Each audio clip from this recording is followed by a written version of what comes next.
शांति। आज 16 मई 1973 के अव्यक्त महावाक्य हैं। टाइटल है अंतिम पुरुषार्थ। सर्व शक्तियों से संपन्न मूर्त क्या स्वयं को अनुभव करते हो? बाप दादा द्वारा इस श्रेष्ठ जन्म का वर्षा क्या प्राप्त हो गया? वर्षे के अधिकारी अर्थात सर्व शक्तियों के अधिकारी बनना। सर्व शक्तियों के अधिकारी अर्थात मास्टर सर्वशक्तिमान बने हो। मास्टर सर्वशक्तिमान बनने से जो प्राप्ति स्वरूप अनुभव करते हो, क्या उसी अनुभव में निरंतर स्थित रहते हो? वाह, इसमें अंतर रहता है। वर्षे के अधिकारी बनने में सिर्फ जो दो बातें बुद्धि में रखने से अंतर समाप्त हो, निरंतर वह स्थिति बना सकते हो, वे दो शब्द कौन से हैं? वह जानते भी हो और कर भी रहे हो, लेकिन निरंतर नहीं करते हो। एक है स्मृति को यथार्थ बनाना, दूसरा है कर्म को श्रेष्ठ बनाने का। वे दो शब्द कौन से हैं? एक है स्मृति को पावरफुल बनाने के लिए सदा कनेक्शन, और कर्म को श्रेष्ठ बनाने के लिए सदा अपनी करेक्शन चाहिए। करेक्शन हर कर्म में ना होने के कारण मास्टर सर्वशक्तिमान व ऑलमाइटी अथॉरिटी की स्टेज पर निरंतर स्थित नहीं हो पाते हो। यह दोनों शब्द कितने सरल हैं। यहाँ आए भी इसलिए हो ना, जिस कर्तव्य के लिए आए हो उसको करना मुश्किल होता है क्या? मुश्किल किसको अनुभव होता है? जो कमजोर होते हैं। वे मुश्किल अनुभव क्यों करते हैं? कनेक्शन जुटे हुए भी कभी कभी मुश्किल अनुभव करते हैं। वह इसलिए मुश्किल अनुभव होता है क्योंकि मेहनत नहीं करते।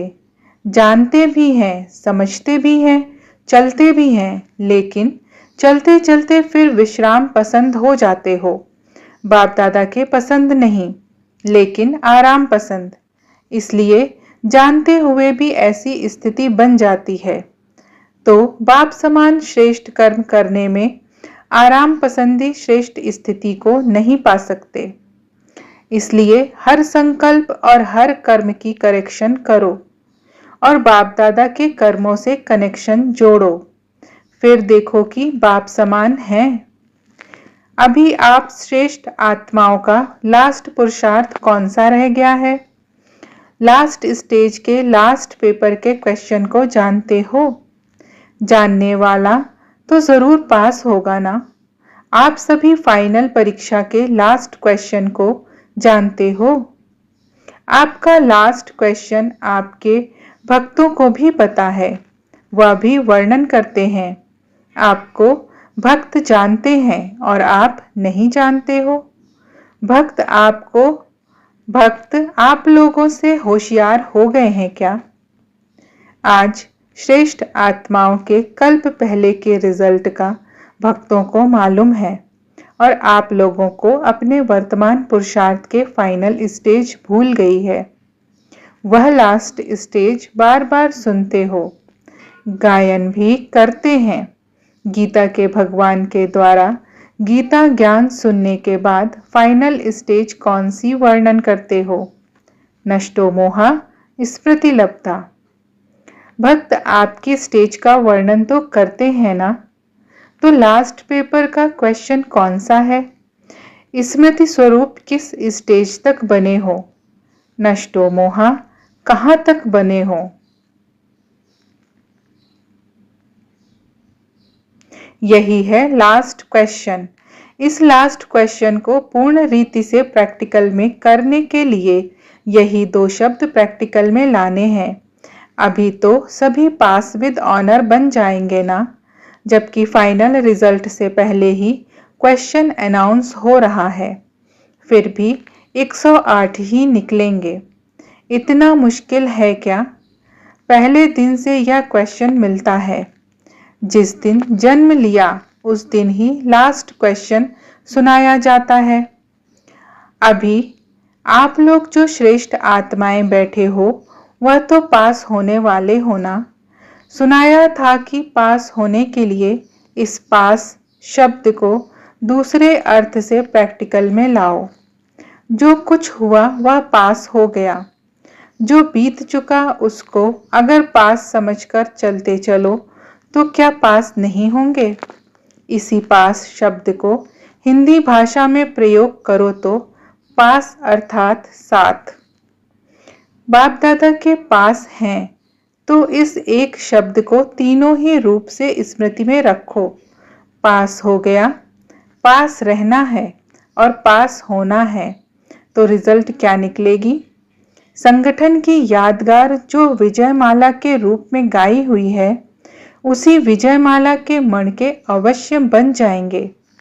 अगर बाप दादा बच्चों को सदैव अपने पास रहने का निमंत्रण देते हैं, अपने साथ हर चरित्र अनुभव कराने का निमंत्रण देते हैं, तो ऐसा श्रेष्ठ निमंत्रण स्वीकार नहीं करते हो क्या?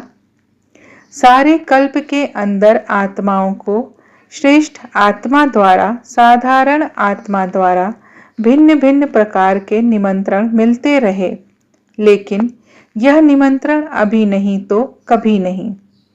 निमंत्रण को स्वीकार करना अर्थात अपने आप को बाप के पास रखना, यह क्या मुश्किल है? निमंत्रण पर सिर्फ स्वयं को पहुंचना होता है, बाकी सभी निमंत्रण देने वाले की जिम्मेवारी है। तो अपने आप को बाप के पास ले जाना अर्थात बुद्धि से बाप के पास रहना, इसमें क्या मेहनत है?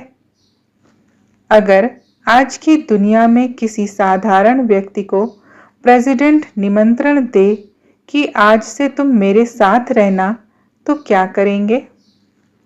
साहस नहीं रखेंगे। अगर वह साहस दिलाए तो क्या करेंगे? क्या देरी करेंगे? तो बाप के निमंत्रण को सदा स्वीकार क्यों नहीं करते हो? कोई रस्सियां हैं जो कि खींचती हैं।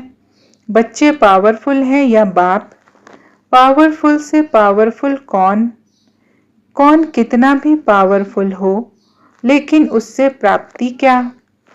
प्राप्ति के अनुभवी स्वरूप के आधार पर उस आकर्षण में आकर्षित होना क्या ब्राह्मण आत्माओं के लिए शोभता है? ब्राह्मण आत्माओं के लिए व श्रेष्ठ आत्माओं के लिए प्रभावशाली माया भी किस रूप में दिखाई देती है? कागज का शेर अनुभव होता है। जो समझते हैं वह प्रभावशाली माया हमारे लिए कागज अर्थात खिलौना है, वह अपना हाथ उठावे। क्या माया को कागज का शेर नहीं बनाया है? क्या वह बेजान नहीं है? जो स्वयं डेकोरेशन को लगाते हैं वे तो डरेंगे नहीं, लेकिन दूसरे डर सकते हैं। अभी उसमें जान है क्या? कभी कभी जान वाली बन जाती है क्या? अभी उनको मूर्छित नहीं किया है? बाबा पूछते हैं, अभी उनको माया को मूर्छित नहीं किया है? मूर्छित हो गई है कि अभी वह जिंदा है? मूर्छित किया है? आपके लिए मर चुकी है? किसी स्टेज तक है? मर चुकी है, जल गई है या मूर्छित है? 3 स्टेजेस हैं। कोई के लिए मूर्छित रूप में है, कोई के लिए मर चुकी है और कोई के लिए जल भी गई है, अर्थात नाम निशान नहीं रहा है। तो हर एक अपने को देखे कि किस स्टेज तक पहुंचे हैं। मूर्छित करने के बजाय स्वयं तो मूर्छित नहीं हो जाते हैं। सदा संजीवनी बूटी साथ है तो कभी भी मूर्छित नहीं हो सकते। मूर्छित करने वाले कभी मूर्छित नहीं होते। ब्राह्मण जन्म का कर्तव्य ही यह है। जन्म लेने से पहले प्रतिज्ञा क्या की थी? यही प्रतिज्ञा की थी ना कि माया जीत जगत जीत बनेंगे। यह तो जन्म का ही कर्तव्य है। जो जन्म से ही कर्तव्य करते आए हो वह क्या मुश्किल होता है? अच्छा, सदा सुरजीत रहने वाले, सदा सर्व शक्तियों से संपन्न रहने वाले, सदा बाप दादा के साथ रहने वाले, सदा बाप के कर्तव्य में हाथ बढ़ाने वाले, सदा सहयोगी, सदा विजयी श्रेष्ठ आत्माओं को बाप दादा का याद प्यार और नमस्ते। ओम शांति।